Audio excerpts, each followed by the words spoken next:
So thanks everyone for coming to How We Listen Live, the knowledge to move your music forward. So today's agenda, is it November yet? No, the end of October. So as usual, I talk about Byta so everybody knows what Byta is. And I talk a bit about how we listen so everybody understands sort of why we're here and how this idea came together. I do a couple announcements to let people know about stuff that we're doing at Byta that might be interesting to everybody on the call. And then part two, we've got a conversation with Junior from Deezer. So let's get going. So Byta, as everybody knows, is a platform for sending and receiving digital audio. We launched a redesign in the summer. Everybody can check that out. But me, in case you've never been here before, my name is Marc Brown. I'm the founder and CEO of Byta. I'm Canadian, as you might or might not be able to tell from the accent. Lived in the UK for 18 years, and now I live in Stockholm, Sweden. And I think it's always good to tell people what I've done before so they get an understanding of why I ask the questions I do.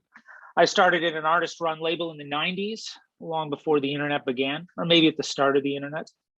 Then when I moved to the UK, I worked at, which is ultimately one of the UK's most legendary indie labels called Creation Records. And then I worked at another small indie label called Pop Tones. And that's where I started doing radio promotion. And we're going to touch loosely on radio later. And then I ran my own boutique radio and TV promotion company for about 10, 15 years called Four in the UK before I moved to Sweden and started Byta. So as I said, I started Byta when I was living in the UK. We're a fully distributed team. Canada, UK, me in Sweden, people in Australia. And yeah, we'll talk about that a bit more now. So as I said, Byta platform enables sending and receiving of digital audio in a clean, simple, and secure way, built for everyone working with music today. We take advantage of audiophile's unique properties. Three key things. We read and write file metadata, including WAV metadata. You can upload in one file format, share in another. And we offer fast yet secure streaming. You can't rip our links. Couple of small announcements. The Digital Blues series that Sean Ronaldo, who runs that First Floor Substack, he did 3 articles on metadata, sending, and storage. Jamie, if you want to throw them in the chat, they're really good. We've also got the first white paper on music sharing coming up, being released in November, which will be interesting to everyone because there's some pretty interesting insights about how people share music, but also how they receive it. And let's face it, if people can't listen to what you send them, you're in trouble. But Byta, we have a goal to provide artists and their teams with the tools and the knowledge to move their careers forward. So the first one's easy. Byta is a tool for sending and receiving digital audio, right? But how we listen is the knowledge part of that. And so what is How We Listen? It's started as a blog interview series where we would interview people about how they find and discover and listen and experience new music. And this started a couple of years ago, just simple 10 questions. And we've been running them weekly for a couple of years now. But what we started to realize was that, you know, just this frustration that we had, and we're going to get into this in a bit with Junior, is this idea that a couple of years ago, it seemed people were just saying, oh, well, don't worry, you know, like the algorithm will pick up your track and everything will go great. Or being at the top of Spotify's Rap Caviar is not a solution. And I want to ask Junior, the reason I use Rap Caviar is I want to ask Junior what Deezer's most popular playlist is, because I think Rap Caviar was Spotify. So anyway, but a lot of people think, oh, if I just get on a playlist, everything's great. And as we're going to discuss, that's not necessarily the case. And we, having worked in music for years, are really aware of the fact that it's not just one thing that you do that's going to make you successful or move your career forward. There's lots of different things, and that's what we're going to talk about today. But what I like to do is I like to go through a couple posts to show people what people say. And Amber, who was on last month, who was brilliant from Australia, I think it was 11 at night or something. I was pretty tired. So Amber says, you're looking at a spreadsheet of words that play music, no branding, no imaging, no story. It's impossible to get a hook on an artist if you don't immediately connect with the first 30 seconds of the track. It's boring. And so this is from Amber's interview as one of the first. And what she's talking about streaming platforms. So this idea that just because you can find something on Deezer, for example, doesn't necessarily mean you're going to connect with. There needs to be lots more going on around just getting on a playlist or being featured somewhere on a DSP. But this is another one, Severin from ADA in the UK. Me and my friends usually compare new music via Instagram and seek her links, and often go and see acts in the flesh to get a bigger picture. So again, it's not just one way of finding out about new music. Loads of people have their own different ways of doing things. And then finally, Shell, who works for the BBC and Amazing Radio. I think she lives up north in the UK. Being so run with emails, things get lost. Things automatically importing to iTunes, links being sent by social media, these get lost really easily. The best is to ask how best to deliver music to someone and send it that way. Because if you think what Severin says, she likes being sent stuff via different ways, and everybody has their own way of working. And this insight from Shell, you'll notice, comes up a lot in that white paper we're releasing. So again, though, what is How We Listen Live? Well, essentially what happened was we were doing these interviews, and then we thought, well, what would be really nice would be to get guests on and talk about a lot of some of the things that come up over and over and over again. And so a lot of people have questions, say, about artist marketing, like we had with Amber last month, or Hugh Stevens from Radio 1, the first event, or playlist promotion, PR that we had in our second event. And so we just wanted to find a way to dig deeper into things that people find to be super important. And so today we always have a partner. And of course, it makes sense to have Deezer as our partner because Junior's here. But then again, I always like to highlight that no one gets paid to do these events. Everybody donates their time for free.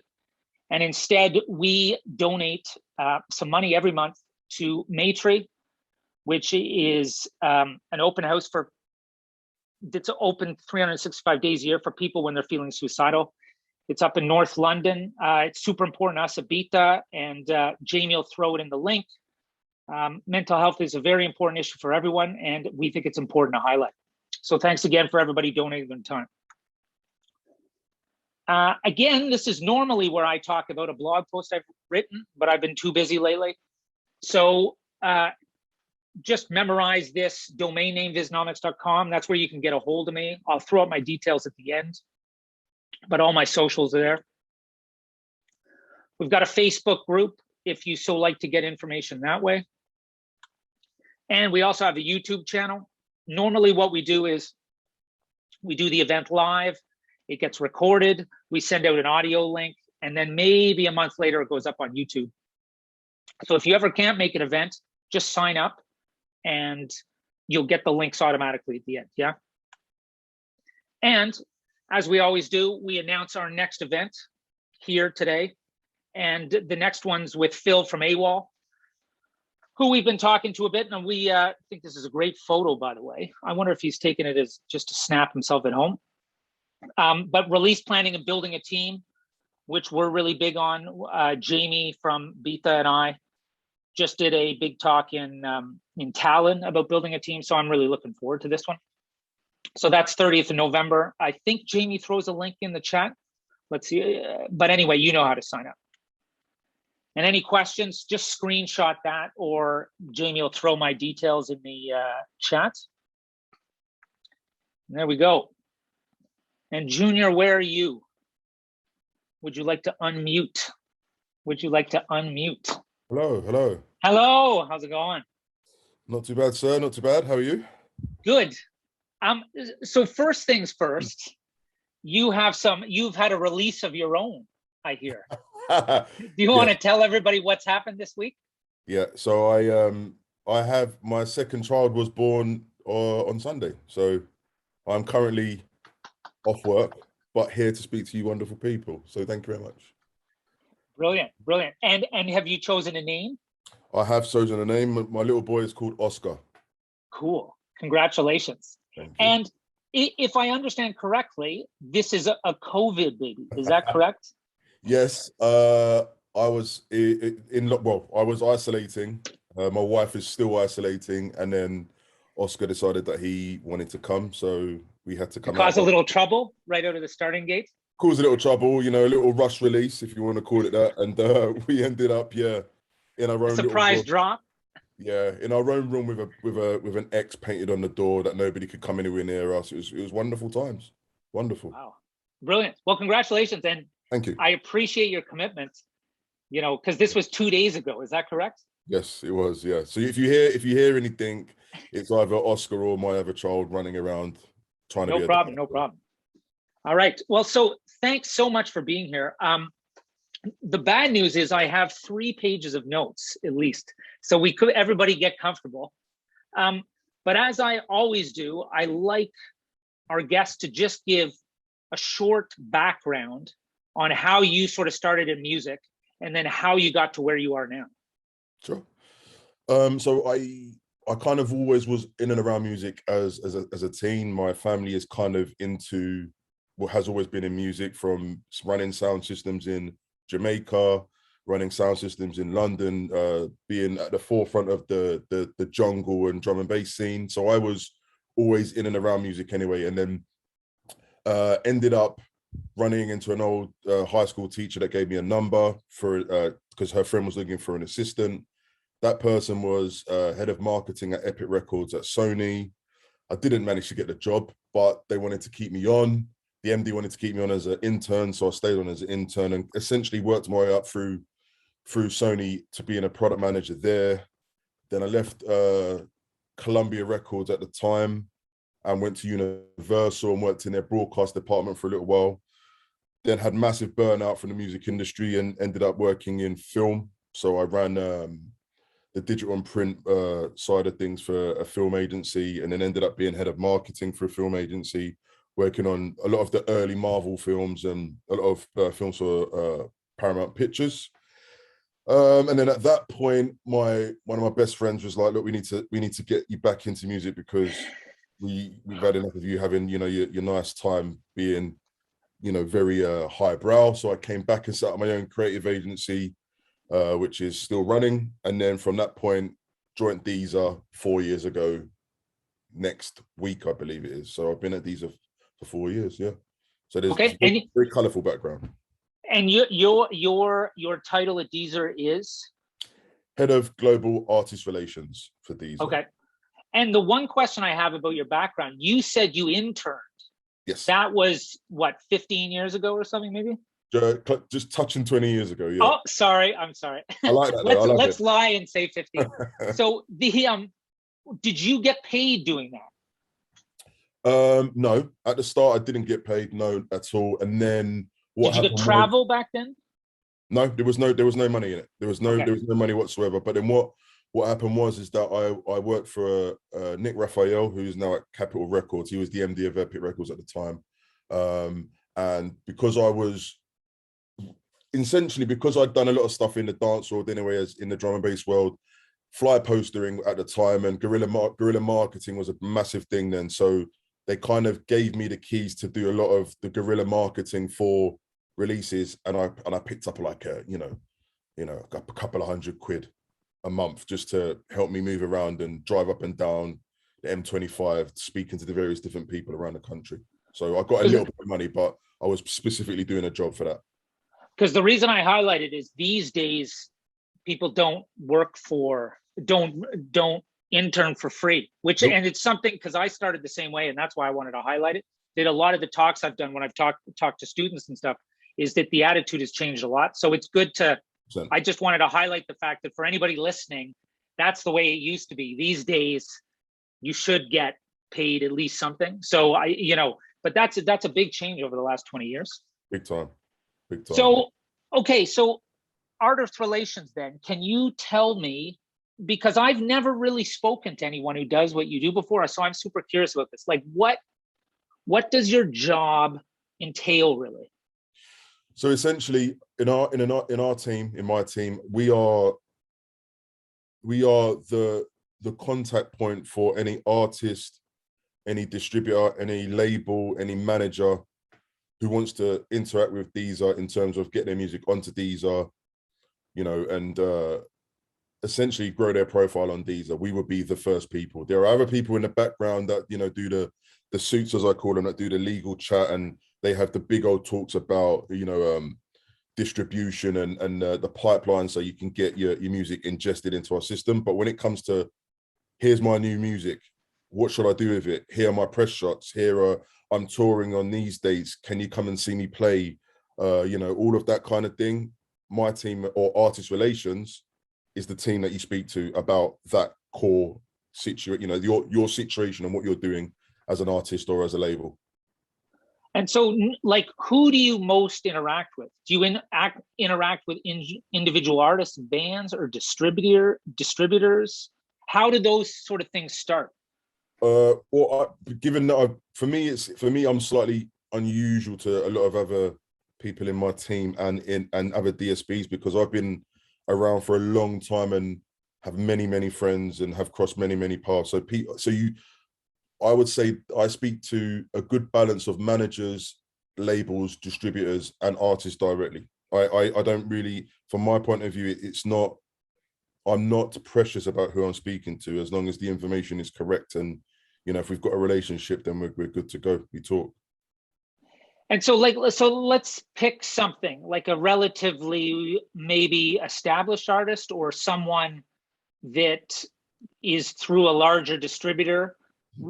How does it work? Do they set up a release and then come to you, or do you hear about a release and go to them, or like what's the system, or is there a system? So the loose system for an established artist, let's just say, is that they would be working on, like, let's take J Balvin. There you go. There's a massive, you know, massive artist in you know, from Colombia. He would be working on an album. His manager would reach out to me probably earlier than the label knows about finished product, and would say, oh, we want to play some music, or, you know, and I'd be like, okay, so we can have a sit down, at which point he would come with the label and they would play me some music early, just to give me an understanding of what the flavor of the new body of work is going to be like.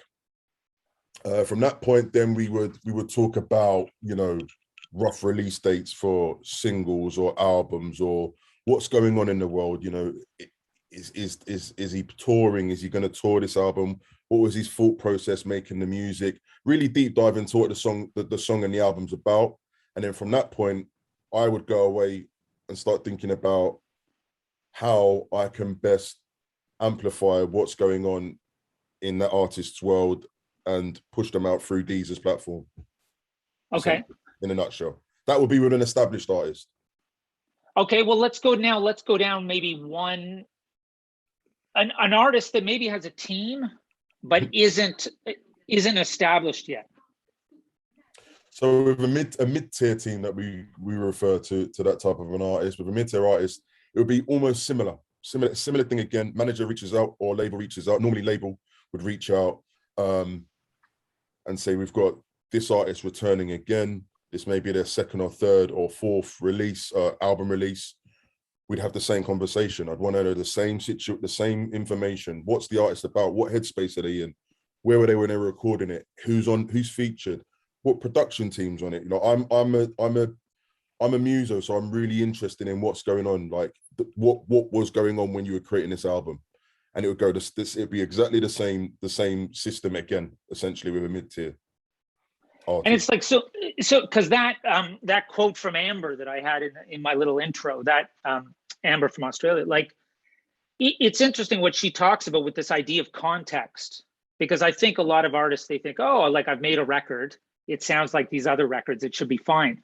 But what you're sort of telling me is that you want to know as much as possible around the artist, like what their world is like and how everything fits together. Does that's sort of the thing that really influences how you can work with an artist? For me, it does. I mean, and the reason I say it does for me is because of this, is that an artist, an artist releases their craft and their artwork. So for me to understand and to treat that release properly, I need to understand what the artist is thinking when they were making it, and you know what their thoughts are. And because an artist and a manager will know exactly what they want from a release. A label will know it as well. So I need to deep dive and really understand what it is you want from this release. You know, where are you going with this release? So it can inform me as to what, you know, if there are things that I want to do with that artist moving forwards, I can go, okay, well, we can do this, this, and this, but that's not going to be right for this artist because it's just not in sync with what they want from this music. This music isn't about, you know, happy times. It could be about, you know, someone's trauma that they've been through. So therefore you have to treat that with the correct hands, and, you know, and think about ways that you can amplify what their message without treading all over their artwork. Because at the end of the day, this is artwork, and, you know, I'm fully about an artist and their art and their artwork and treating them accordingly, and hopefully we can do some good work. And it's not, yeah, we just want to get you on because you're hot right now and then we move on again. Like, it needs to be done properly. So, okay, so you interact with either sort of your contacts, people come to you directly, or labels and all that kind of stuff. And then what do you, once you get this idea of what's going on, you take the artist and their music to the rest of your team?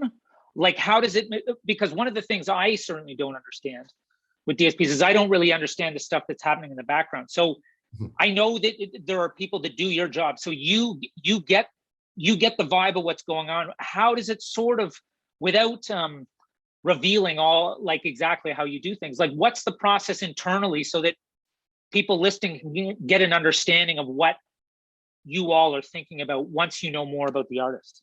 Well, everyone's different. Every DSP is different and have their own way of working. But with us at Deezer, as the global team that looks after the UK patch as well, we would get that music in. I'd get all of that information in. I'd get listening links in where applicable. It might not be for the whole album. It could just be 5 or 6 tracks or 3 or 4 tracks. At that point, I would then speak to my team and we'd discuss, and then I would speak to all of my markets globally. If the artist is at that level of, it's a global conversation that needs to be had. There are times where an artist, you know, and this could be an information that I'm given, you could have an artist that is doing exceptionally well in the UK and really, really well in Bogota, let's just say. So then I speak to, in my initial conversations with, obviously, my editors here in the UK, and then with my team over in Bogota to amplify, because we already know that this artist works in these markets.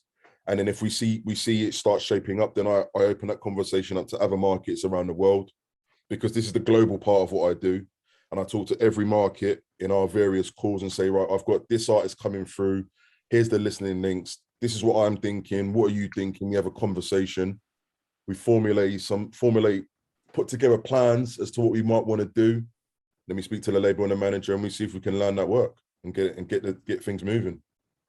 Because you use that word conversation, which I remember you mentioned it last week when we were chatting, and I thought that was super interesting, because you mentioned that even you view it as a conversation between you and Deezer and the artist or the management and the label, and that.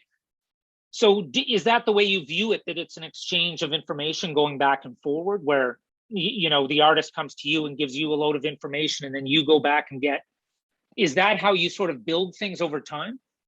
Yeah, I think, you know, for me, everything is a conversation, because, you know, I'm 40.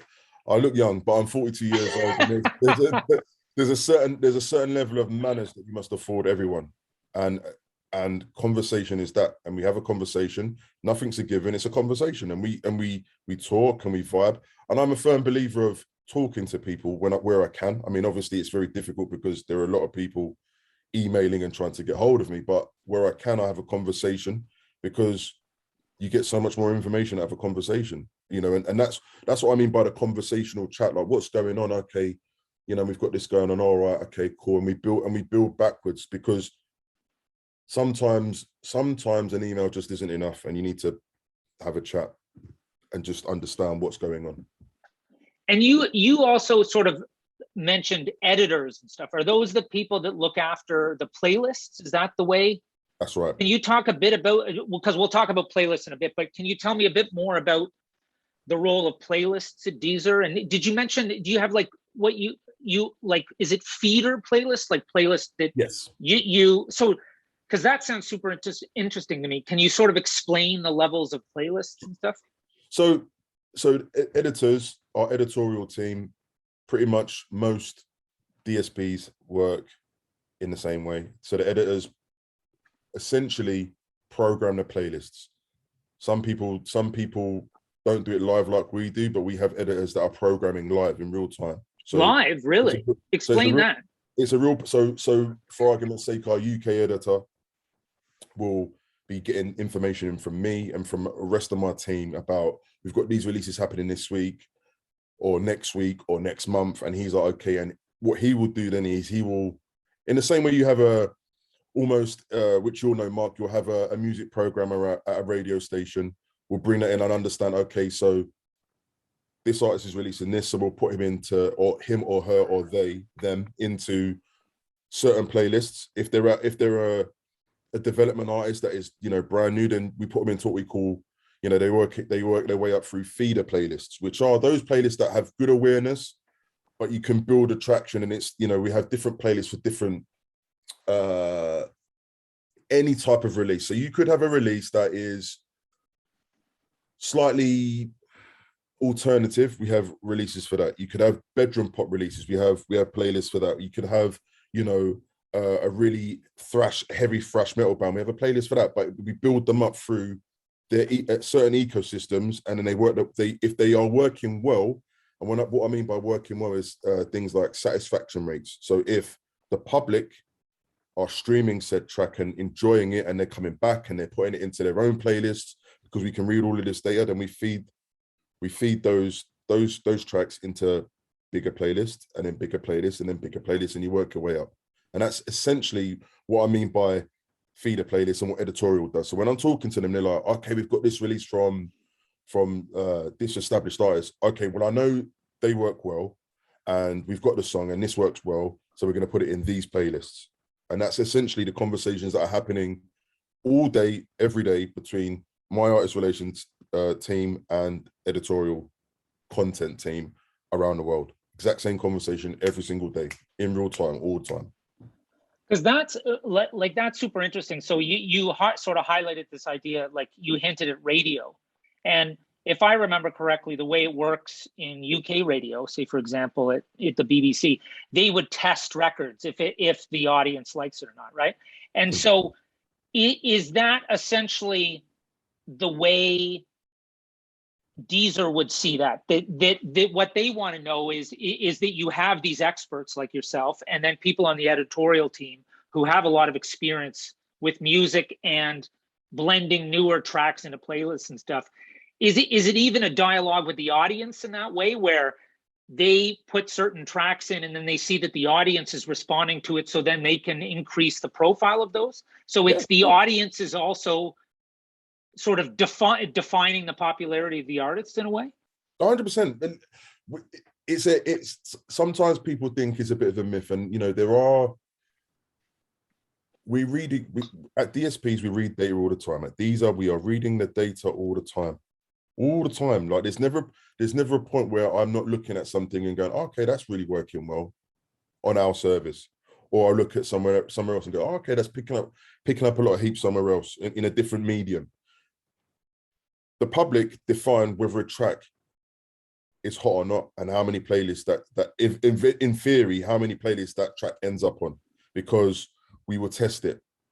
We will test away, and we will, you know, off the back of that data, we move things up or we bring things down again because they might not be working necessarily well. In the same way you've got in radio, you've got your various rotations, you've got your playlists A, B, and C, and you've got your spot plays. Exactly the same thing. The spot play is a tester. And once they see the reaction of the public of that, then it gets put on a relevant list, and you move forward. So it's almost the same thing. The industry hasn't really changed. It's just the mediums of how music goes out and how quickly it can get out now, that's changed a lot. Okay. And just everybody keep throwing questions in the chat and I'll start getting them as we go along. But like another thing that I remember from when I did radio was that a lot of the time people think, oh, people just go to radio stations and say, play this, you know, that the label sends, you know, no, but that it's one-way traffic. And what I like about, you know, what you talk about is this idea of a conversation, because I think that is ultimately the key to success. But you are certainly not sitting there, I'm guessing, waiting for someone to email you about a new artist or new band or a new record. So like, tell me about some of the ways, because this whole idea of how we listen is that everybody's different. So you could do your job a certain way, but maybe someone else on your team does it a different way. Talk maybe like, what do you like to do to find new music that maybe isn't just coming to you across your desk normally? So I am a lover of music, and a lot of people say that, but it's the truth for me, and sometimes quite difficult because, as you all know, I've got second child here, and you know, and happily married. But I go to a lot of gigs, so I think I average on a normal week, and I would say this is pre-pandemic. On a normal week, I would average about 3 gigs a week, regularly. So I'm in and out all the time. So therefore, and when I say I'm at gigs, I'm like, I will go for support as well, just to keep an eye. I like to see what's going on. Festivals always a great place for me. I'm so happy that live music is back again, because we need that. The industry needs that. Musicians need that. And then, you know what, the team that I have and the friends that I have around me and associates that I have around with me, I'm constant. There is never a point I'm not listening to something, or someone sent me something, or I ask about, I'm hearing about this artist, like rumblings, and you know, for me, it's me being out, people pinging things to me all the time. I could quite comfortably just walk past my cousin and be like, "What are you listening to?" Who is my cousin's is what I call a young'un. What are you listening to, mate? What's going on in your world? Oh, you know, this is this new sound that's happening. You should have a listen. I listen to it. Like, I'm constantly sucking up sounds from somewhere, or at a gig, or you know, at a festival. I'm around a lot, and I think that's the only way you can pick up music, is to be outdoors and have your ears open and and allow yourself to, you know, to let the music in, essentially. And then like, so say let's just assume you're out and you, like, if you, those 3 gigs, do you know all the artists playing on them already? Is it that common, or like a couple of the supports are like, I've never heard of them? Yeah, it can be that way. Yeah, it can be that way. It can be that way, definitely.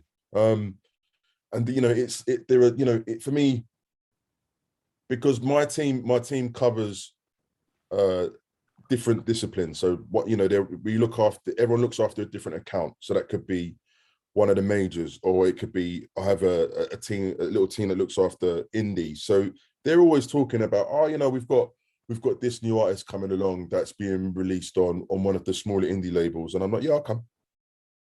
I'll just turn up, and I'll come and say hello to the representative, and we'll go and listen and see what's going on, and be like, okay, cool, this is, who's that, and what's going on, and who's their manager, and were they signed, are they not signed? Okay, cool, we can have a conversation and we do the chat. So it doesn't have to necessarily be someone I've ever heard of, because at the end of the day, if you only go to listen to people you've heard of, then your library will be relatively boring after a certain time. Yeah. So like, okay, so say you go to a gig and like you're super, so one of your team says, look, we've got this artist, I've sort of heard them, and you're like, yeah, sure, I'll go check it out. And it blows your mind. Like, you're like, they're amazing live. Like, why don't I know about this? Do you like to take that back to the rest of the team and say like, hey, like, should we, like, because I want to talk about some of the things that makes Deezer special, but like, before we do that, like, does it happen a lot that you all find something and think, wow, like, why aren't we on this more? Because it just sounds so, I know that everything's data driven, but there's still so much emotion in music, right? Yes. So, you know, how often does that happen that the team thinks, you know what, people aren't telling us that this is a massive priority, but we think it is because of what we know about music? that happens at Deezer. That happens a lot of the time, and you know, for argument's sake, there was an artist at the time who nobody really knew about. Nobody knew about this artist. He wasn't signed in the UK. He was signed out of Germany. Nobody knew who he was. We loved him. Loved him. Playlisted him. I pushed and pushed and pushed. Nobody was really tracking this artist for a long time, as in any other DSPs. We worked him. We fast forward. It clicked for him, and it picked up, and everybody started playlisting him. We fast forward again, and that artist is Lewis Capaldi, who literally went global very quickly. But what people don't, you see, what people only see the end of a journey. And when I talk about conversations, we were working with Lewis a year and a half before anybody picked him up. A year and a half before, we'd heard a lot of music. Nobody was really interested. Oh, he looks a bit, he's a bit unusual. He was a very unusual guy. Those types of ballads weren't the in-wave thing at the time, but we were working with him because we loved his work. We loved him. We loved his work. We worked with him for a good year and a half, and then he broke through and had everything that came to him, rightly so, because he put in a lot of work for it. And that's what I'm talking. That was all about feeling. When I talk about data is about when we get their artists onto platform. When they're already there, when they're on there, we're reading the data. But before that, if they're relatively new or they exist in a different medium, then I might look at the data over there. But I trust my ears. My ears are very good. I like it. I like listening to other people. They're old, those good old ears you've got. My team is a very diverse team, so they're not all clones of me. So they come to me and say, you know what, this different genre that you don't overly listen to a lot, but listen to this. What do you think? And I'm like, okay, well, let's go. Let's see what we can do. I like to go and see. Sometimes I go and see an artist because I like to, instead of look at the artist and their performance, look left and right and look at the crowd. What are the crowd doing? Are the crowd loving it? Are the crowd interacting? Are they singing the song along? I soak it all up because it's meaningful. It's emotion. Music is emotion and art. At the end of the day, you need that. And so someone's asked Josephine. She said, because this is, I think, something we should talk about. Josephine's asked, in the case of Lewis Capaldi, like, were you guys hired by the German label to push him? And you that's not the case. It's that you all just liked him, right? So explain that a bit more, because I think that comes up often, that maybe people think that the labels hire you to do certain things. So we aren't hired by anybody. I just want to nail that one down early. We aren't hired by anybody. We don't report back to anybody in that way. So for argument's sake, she just gave you a heart, by the way, for your response. Thank you. So for argument's sake, from my perspective, somebody could play me something, and I'm like, "What's that?" And go and have a conversation. And a label can come to me and say, we need you to do this. That's not how a conversation goes. What's going on? If it works and it works for us and we've got the good lead time and we've got enough time to work it and it makes sense for us, then we'll get involved. But we don't necessarily have to work something because somebody feels from their side of the fence, this is the biggest thing. This artist is massive. You have to do X, Y, and Z. No, we will do what makes sense for our users and what's right for our users. And if your artist is engaging us as well and we can build a relationship, then we'll do more, or we'll do what we need to do just to get the release out. So I just want to clarify, we don't get hired by anybody. We work things that we like to work, and we know that our audience like, and what is in line with what Deezer is trying to do, which is be the champion, the local hero, which is our ethos. Deezer's ethos is about championing local heroes. That is I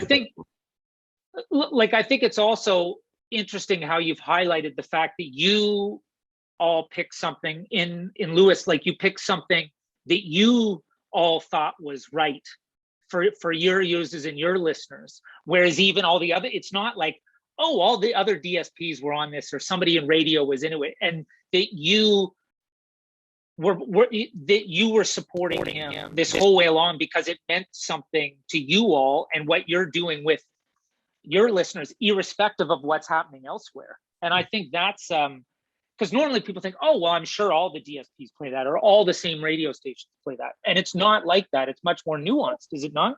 Well, yeah, because, you know, don't get me wrong, you know, there are certain artists, established artists that you know what they're about, you know what they're going to do. They're going to do very well. They make brilliant music. So with those artists, you already know what you really kind of know what you're going to get. Well, I'm talking with Deezer and with Lewis, and I'm talking about those new artists, the artists that haven't found their way yet. They haven't settled into their craft yet. They know what they're doing. They're edgy. They know what they're doing, but they're still trying to find themselves, but making this incredible music. This is what Deezer does.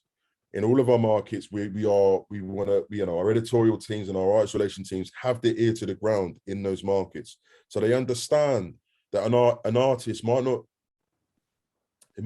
you know, be that polished final artist that, you know, that is confident on stage and that, you know, has an amazing team and the best managers and stuff. But what this artist does have is passion and soul, and they've got good music.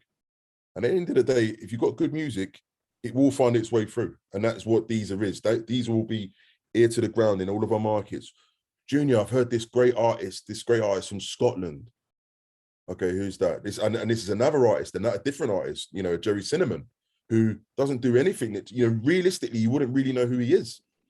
But when you go and see him, he's got massive, he's playing to a lot of people that are singing back.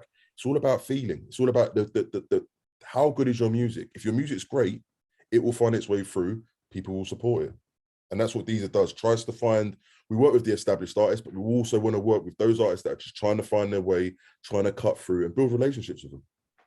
Because I didn't know who Jerry Cinnamon was when you told me about him. And then I watched some of the videos on YouTube, and it's like one dude and like 40,000 people. Like, it was insane, the videos. You know, I was super impressed. I was super impressed. So, okay. So I was also really impressed, like, the way you articulated, like, this local hero, you know, what's important to Deezer and this ethos that you all have. So I think it's super important to talk about that. Like, what is it that makes, you mentioned the local hero thing, but you also mentioned a lot of the original things that Deezer does. So can you talk, because I think a lot of artists, they think, okay, well, I go somewhere and I press a button and it goes to all these DSPs and the same thing happens everywhere. And what you've highlighted for me is that, no, these DSPs, they have different personalities. So let's talk about the Deezer culture in that way. So the Deezer culture is that, and I touched on it before about the local hero, is that your music, you push your music out, it gets playlisted, you exist, you know, and your fan base goes onto Deezer, they put your name in, there's your music. What we do at Deezer is we run a lot of different, what we call activations. These are originals, which are marketing activations that we can put artists into as a mechanic to do something slightly different and push it back out again to Deezer users. For argument's sake, this year actually, we released our second part of an activation called Inversions 80s. So there was an original Inversions, and then there was an Inversions 80s. What that is an activation where we worked specifically only with indie artists. So there were no like conventional pop artists on there. There was only indie artists, and we asked them to recover for the 80s version and a track from the period of the 80s, the decade of the 80s, upbeat track, cover this song. We paid for the mix and mastering and studio. We put a contribution to that. We filmed it. We've done interviews with it. We've done all the artwork. All the artists had to go and do was go and cover the track. Then we put that together and we put that out as a complete playlist with loads of marketing. So for that in versions 80s, we had some outdoor activations in the UK in the Westfield shopping centre. We had a lot of digital marketing going on a global level. So all of these artists were able to amplify themselves to a level that they would never normally get at that stage in their career for their own release. So we had on that we had a new artist coming through that's just releasing an EP called Holly Humberston, or is releasing an EP. We had Benny Sings on there from a Latam region. We had Laura Mvula, who, for those of you that know Laura's had a very difficult career in certain parts. She's just put out another album. We had some artists from France on there. We actually on the 80s one, we had the return of CSS from Brazil. Oh wow! Okay. The first song that they'd actually done in 10 years, I believe it is. So Mark, you might have been working them back in the day as a plugger. Are you saying I'm old? Are you saying I'm old? Wow, you've been around for a while. But so we had CSS on there. Now these are all of those artists that I'm talking about are artists that are operating in a genre of music that isn't necessarily, it's not the in fad. It's not and this is no disrespect to these artists. I'm just saying in terms of context, it's not a Lana Del Rey, it's not an Adele, it's not a Ed Sheeran, it's not I can't think a Rosalia from the Latin part of the world. It's not those. These are artists that are making a very unique sound of music, and we encourage them to do some more of that and open them up to different genres of music and different people and pull it out. So we've done that. Another Deezer originals thing that we've done, because these one thing you'll find with Deezer is that we aren't frightened of doing things that might necessarily, might come across as, oh, that's a bit strange. We like to have fun. So we've done an ASMR campaign. Now, does everybody know what ASMR is first? Like I did. Yeah. Maybe somebody should throw a link in the, but explain what ASMR is, just so we've got it on. ASMR essentially, in a nutshell, and what you'll get from me is a very layman-like conversation, no fluff. ASMR essentially is about you, the user, in listening to a sequence of sounds that essentially, play with your perception and your senses. It's sensory music. It's sensory content. So that could be from someone talking and you can hear the moisture in their mouth. It could be someone scratching a chalkboard. These are various different things. Some of it sends you to sleep. Some of it keeps you awake. There are loads of different ways that this can interact with eating food. That's right. There's loads of different. I genuinely challenge you all to go and listen to it, because it's quite creepy in certain places, but quite unique. And we found, do you know what we want to do? We want to go out to artists and we want to say to them, here's what we want to do. We want you to record your biggest track in a whisper. Whisper the whole song. Not in don't rhyme it, just whisper the whole song from start to finish. Give us those files. And what we'll do is we will work with some ASMR producers to layer that project and the vocals together to make an ASMR project. What that done is it would force the consumer to listen to a song in a completely different light. So for argument's sake, on this we had Alicia Keys, we had Sir Tom Jones, we had James Blunt, we had Youngblood. And what they done is they done, if Tom Jones done What's New Pussycat. Now, that as an original, that's a very upbeat, very simple song. But when Tom's whispering it to you, when we're putting loads of textures over it, takes a very different route. So we package that all up. If Alicia Keys, there's a bit at the front where she almost starts laughing because she's just having a ball doing falling. Yeah. We packaged it up, we put it out, and then we've done another half of that with real ASMR content curators, and they've done their own tracks, and we put that together and we put that out into the universe, because, and why not? And it worked really, really well. The public loved it, and we move on. Again, we've got another thing. We do many things like this. So we've done stuff with the classical artists for Beethoven last year. Beethoven recomposed and remixed. So one half was classical artists reinterpreting Beethoven's works, and then on the other side it was electronic artists reinterpreting Beethoven's work. So you on the classical side, you have Brian Eno on there, who done some quite exceptional work on a track. On the dance side, you had someone like Steve Aoki on there doing something completely different.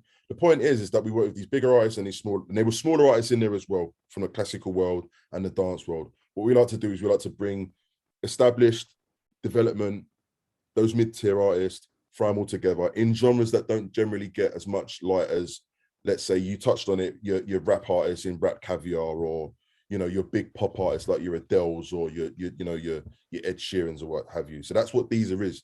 Deezer will always do something slightly different, and at first you'd be thinking that's a bit different, but then when you look at it, the artist has had a great time. They've done something completely different. The consumers love it because it's completely different, and we're pushing boundaries. We're trying to try different things that isn't the normal, and that's Deezer. Okay, cool. Because I like it, but before we talk about newer artists, because that's always the most interesting part. Someone, Ross Wilson, has asked, how is Deezer working with the upcoming UK R&B scene? So do you have anything maybe specific to that scene in the UK? Good question, Ross. The R&B scene in the UK, as a Brit who does love the R&B scene, has been one of those genres that has been, for some reason, one of the most difficult genres to work in. Just is. For UK, I mean, specifically, because the UK audience of old have always gone over to the US or anywhere else other than the UK to digest all of their R&B. What we do is we have many, many playlists. And what I love about R&B is that R&B essentially isn't geo-targeted. I can put anyone next to I don't know, a Dwele, or I like working with people like Jack James, and or you've got people like Ray Black, or many, many different artists, Cleo Soul, loads of different people that we throw right next to the established US artists, and we feed those in. So the R&B scene is something that I really want to see win, because 4 or 5 years ago it was difficult for a UK artist in the R&B scene to get any love. We have R&B playlists for that.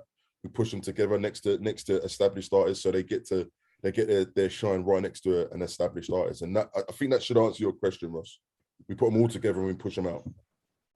Okay, because that's the perfect segue into this idea of playlists. So what is the most popular playlist on Deezer? I forgot to ask. Do you have one that it just blows all the others out of the water? Or? I mean, Deezer's a French company by default, so it would normally be our fresh list in France, which is like your top 40, biggest bangers that are coming out at the time. So October's biggest French bangers, is that? It's like, I'm talking on a global. That's on a global level. Okay.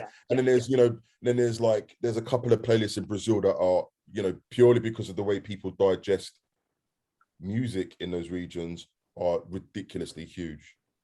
So if we're talking about numbers, that would be the numbers. If we're talking about those playlists that get the cut through as well, we've got our pop hits of the moments, and we've got in the UK we've got our brand new UK, which is like basically where everyone goes for their new music on a Friday drop. So it's a question that you can't quite answer, because it depends on what part of the world you're in, I would say. Okay, and cut through. What's cut through? It is something that starts to work, like that really has an impact. Is that okay? That just cut through all the noise and just fly and fly and fly. Okay. Oh, okay. So this is super interesting, because again, like when I do a lot of talks with artists, you hear a lot of this stuff. Okay, I just got to get on a playlist, right? And then something that came up ages ago was this idea of the dry stream. And this is sort of relates back to what I remember being in radio, that everybody thought, well, if I can just get on the playlist at a super popular radio station, everything else will happen right away. And as I know from doing that job, there's not one thing. And the worst thing you can do is get one piece of success without anything happening elsewhere. And that's where this dry streams idea comes from, that you get that impact somewhere, or maybe that cut through, but it's not delivering anywhere else. So can you tell us maybe a bit about how, like for newer artists, like what they should be thinking about doing when they think about how to, because someone asked earlier up in the chat, like, how does a newer artist engage with Deezer? So like, what's the best strategy for a newer artist to be thinking, I need to move my profile forward everywhere, but at DSPs, especially like Deezer, like what are the best first steps to take? So as an, I would say this: if you're a new artist, I feel that you need to not only think about streaming platforms and DSPs. You need to be. I mean, now that the world's reopening, you need to be out there playing live. If you can, you need to be out there playing live. You need to be growing your social, your social following, your fan base. You have to do that because, before you get to us, you need to be your best you. You need to understand yourself. You need to, or to a certain degree, you need to know what your fans like. You need to be building that basis, because then when you come to us, in the same way you would have gone to radio, we'll be like, okay, we like this music, but what's going, is there what else is going on? And when we have these conversations, I will look at your social numbers. I will look and see what you've been doing. Why wouldn't I? We can do that now. We're in a digital world where I can deep dive and do pretty much research anyone on this screen and see what they're up to. You can't just, as an artist, you can't just focus on streaming, because your career will not have longevity. You need to be, you need to be trying to get playlisted on radio, get rotation on radio. You need to be playing out live. You need to be trying to get bookings if you can, and support and building your craft and working your craft. And when you come to us and I'm like, okay, what's going on? You're a new artist. Okay, all right, cool. You've gone out there, you're putting in work, and I can hear it in your music, because your music is honest. You understand yourself.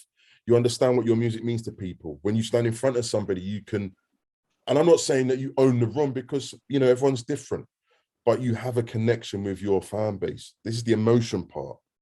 That's the emotion part I talk about. We need to see, we need to see that. DSPs all need to see that. Now, there are times where you just know that this artist has come along and they've got a track and they've never been played out of one gig, but this track is brilliant. And you go with that, but that doesn't happen every day. It doesn't happen every day. So you, as an artist or as a manager of an artist that is new, put in the work. You've got to put in the work across all mediums, everyone. Every DSP, talk to everybody. You don't just talk to one, talk to everyone.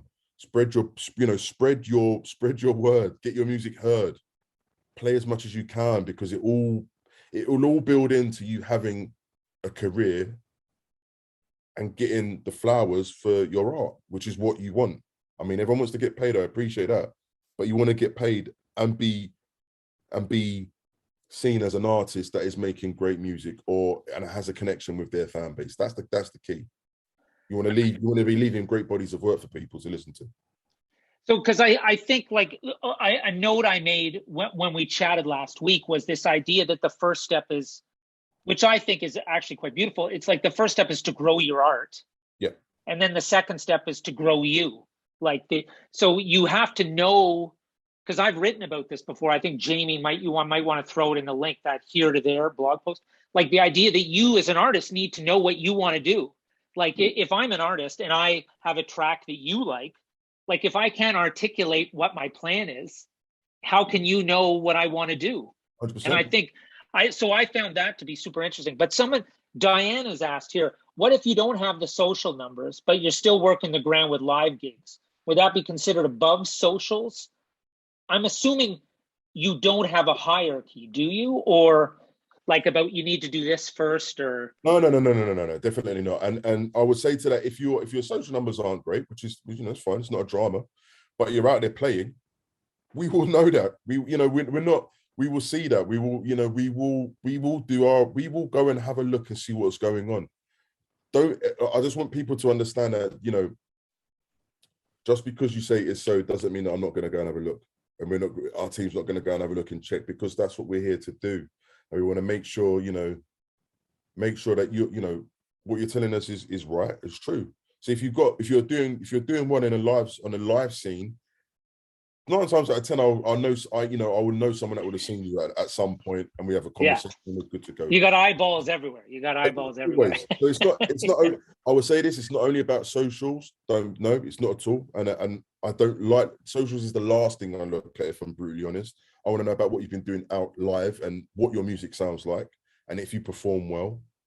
But if you don't, it doesn't matter, because again, it's the digital world, so you don't have to be in the present, you can be faceless to a certain degree.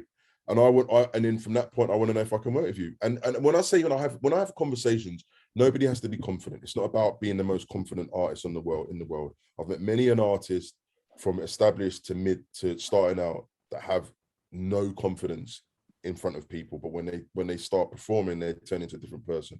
I'm all right with that because I've spent my life around creators, so I can pick the bits that I need out of a conversation, even if somebody's not overly saying something. But we want to have those conversations, you know. We want to see things, you know. We want to come to a gig, and you know, you'll see me because I'm pretty big. I've always got a cap on. You'd always see me at the back of the room, just, you know, taking it in. But we will come, you know, there are times when we can come down and see artists now that the world's opening up again. We will have a look, and that could be all we need just to see you live. And that could be the tipping point, you know. But I will say this again, is that it's not all about playlisting. Your music still ends up on Deezer, whether you're in a playlist or not. You should still be uploading onto all DSPs, whether you're on a playlist or not, because at the end of the day, the fan base that you're growing will go and find it, and they want to playlist it, and they'll go and stream it, and they'll add it to their playlist. So you need to remember that, you know, if every artist that releases anything on Deezer has an artist page. So my point is, when I say put in the work, make sure your artist page looks right. Press shot, biog. I'm playing at these gigs. Use Deezer as your ticket. For me, if just imagine me as nobody, I'm just a person that has Deezer on his phone, and I look through and I see Marc on there, and I'm like, okay, oh, Marc Brown, what's going on? And I see on your artist page, nice press shot, right? I know who you are. Oh, this is where you're from. You living in Sweden now, okay. Are you playing at these gigs? I really like your music. I'm gonna go and buy tickets. Job done. That's nothing to do with a playlist. That's about you managing your profile on Deezer. That's the point I'm trying to make. You have to put the work in because, you know, as they say, Rome wasn't built in a day, but you need to present yourself in the best possible light to consumers that are perusing, because they're always perusing. I could start off at ABBA and end up in, you know, Metallica. In a rabbit hole. And my point is, I could push your artist page, so you need to do that. And one other thing, I think, I've just got a couple things left, but like, so any more questions, keep them coming. Is this idea that, like, I felt when you think about traditional radio, that there were certain songs were popular because a lot of people liked them, but also because they sounded good at 1 PM. And I found one of the great things about streaming is the idea that there are lots of different communities now. And there's a lot more, this is my perception, and I wanted to ask what you think, like that a lot of things can be popular now, and that a lot of people can find their own community musically, and be that regionally, or if I live in Sweden and I'm into some kind of music in the UK, I can access that. And I just wanted, because you mentioned a lot of your team is pretty into, it's not just you have the pop person and then this person and that person. You said that a lot of them are quite into really diverse, different niche sort of markets, because I wanted to understand, A, what you think of that, but B, also any advice you have for people who think they make music that's not considered mainstream. Keep making that music is what I'd say first and foremost. You know, I come from as I said, I come from a non-mainstream background from inception in terms of jungle and drum and bass. You know, we were seen in London as the outlaws that weren't allowed to, you know, we had to run squat raves and do all sorts of things. But what I do know from that is about community, which is what you touched on, Marc. Keep making your music, because on Deezer there is a playlist for everything. Every variant that you can think of, we cover, because, as I said, we've got different people in different pockets. And even if there isn't a playlist that you might end up on, as I said before, you're creating your community. You know, you're part of a community.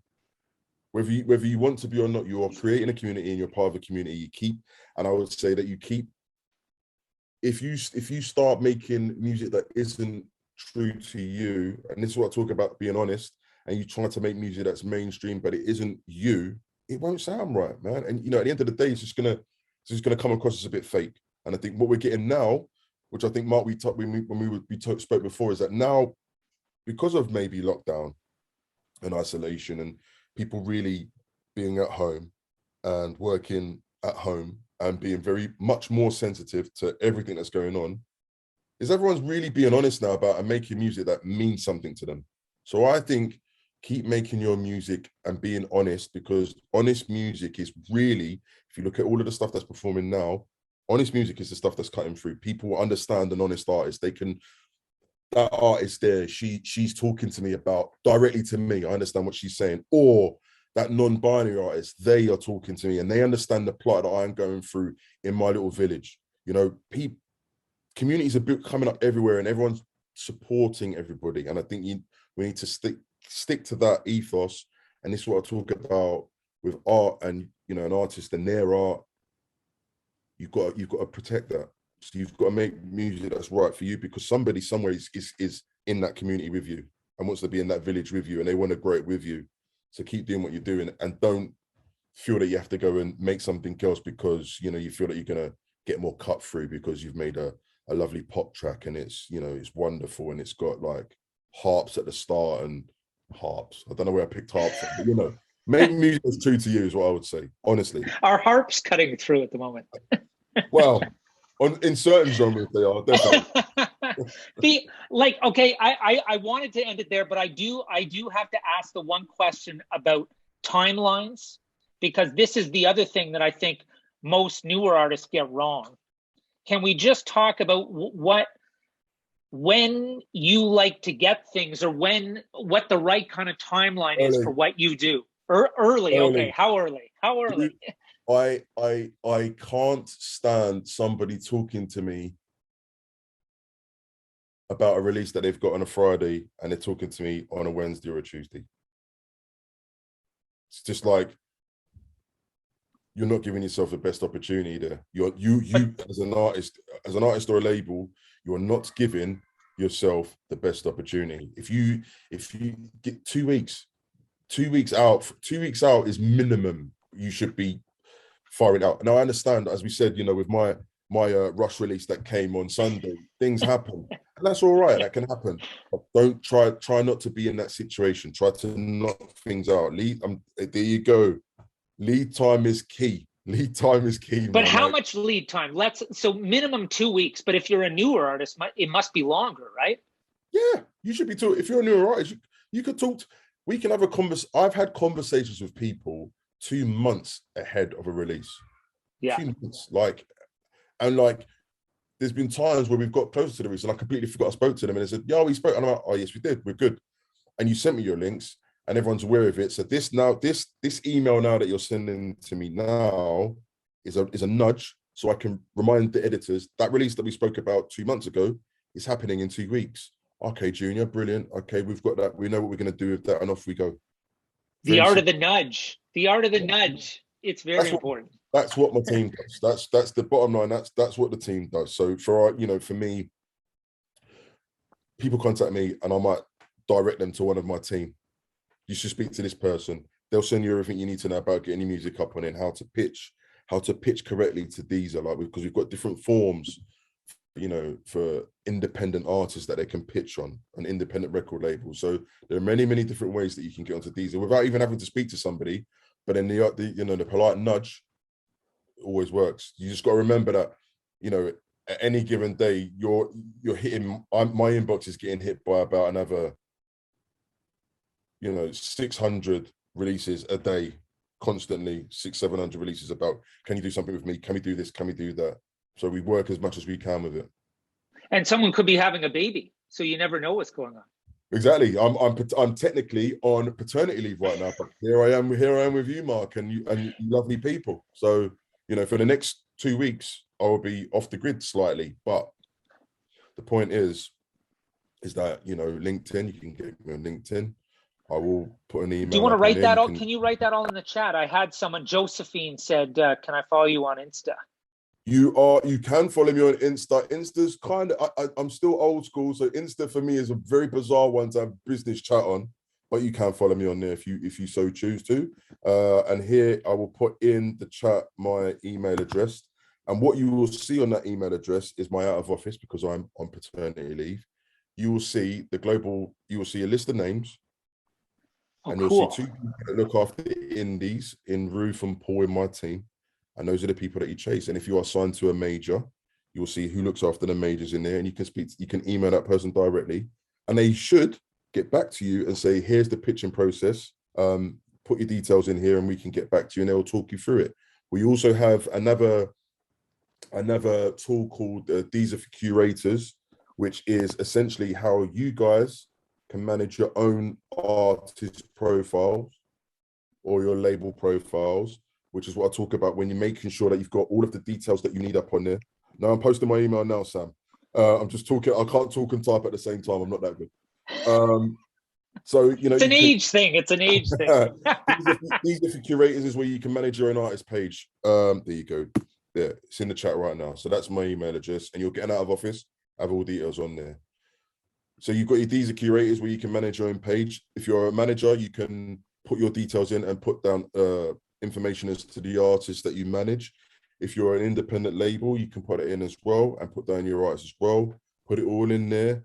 Then you can start controlling your own narrative and getting the music up there. And then from that point, then we have the conversations later on down the line about A, can you get playlisted? And B, is your artist right for one of my campaigns that I want to put together globally or locally? And that's that. What if, what if you're a radio host? Oh, can we still approach you? Diana, explain. Yeah, explain. You've stumped the guest. You've stumped the guest. So I'm a radio host for the Arts and Culture show here at Voice FM in Southampton, and we encourage independent artists to give us new music that we can play out on the radio. But if you believe, like, for example, there's an artist that has real talent but doesn't have a team to really push, can we still approach Deezer to add them to the playlist or to go through that pitching process with you? Yes, you can. But what normally happens is that there is you need to have, in some way, shape, or form, a distributor to get your music ingested onto Deezer and most DSPs. And there are loads of them out there. So yes, they can come straight through from you and you can direct them over, but they need to have, I mean, I say this flippantly, but you know, some artists don't know, but the majority of artists know that they need an aggregator to get their music up onto DSPs. Once that's happened, feel free to ping them over, and we can interact with them for sure. Thank you. No problem. You're welcome. Okay, well, look, I want to thank you a lot. That was brilliant. That was a super fun chat, and you're super committed for showing up 2 days after the baby. Thanks for everything, and I love your perspective on how the art's the most important thing, because I think that gets lost in the shuffle a lot of the time. Always. So it's a really good perspective, and I learned tons. So thanks very much, and we'll speak to you soon. Yeah. Thanks, everyone. Thanks, guys. Be well. Thanks, everyone. See you later. Bye.